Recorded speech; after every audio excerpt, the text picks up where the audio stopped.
Hi hello friends, అవిసె గింజలతోటి ఇడ్లీలోకైనా వేడివేడి అన్నంలోకైనా పొంగనాలలోకైనా బోండాల్లోకైనా టేస్టీగా హెల్తీగా కారం పొడి తయారు చేసేసుకుందాం. ముందుగా ఒక కప్పు అవిసె గింజల్ని తీసుకుని గ్యాస్ పైన ప్యాన్ పెట్టి 2 లేదా 3 నిమిషాలు వేగనిచ్చామంటే నువ్వుల్లాగా చిటపటలాడుతూ వేగిపోతాయి.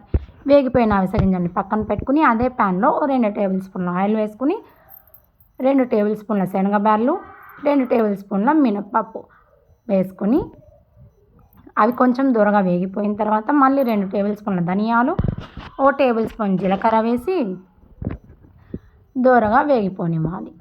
ఇవి మొత్తం ఇలా వేగిపోయిన తర్వాత పక్కకు తీసుకుని ఇదే ప్యాన్లో మన స్పైసీకి తగ్గట్టుగా ఎండుమిర్చి తీసుకోవాలి. ఎండుమిర్చిని కూడా 2 నిమిషాలు వేడి చేసి పక్కన పెట్టుకోవాలి. తర్వాత కరివేపాకును కూడా మనకు నచ్చిన క్వాంటిటీలో వేసుకోవచ్చు.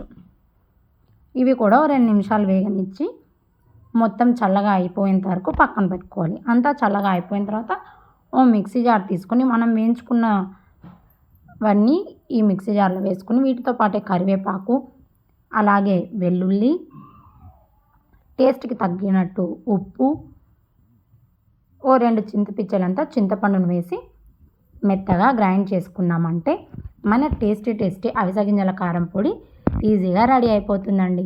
తప్పకుండా ట్రై చేయండి. నా వీడియో మీకు నచ్చినట్లయితే లైక్ చేసి ఛానల్ని సబ్స్క్రైబ్ చేసుకోండి ఫ్రెండ్స్. అలాగే మీ ఫ్యామిలీస్ అండ్ ఫ్రెండ్స్కి షేర్ చేయండి. Thank you for watching.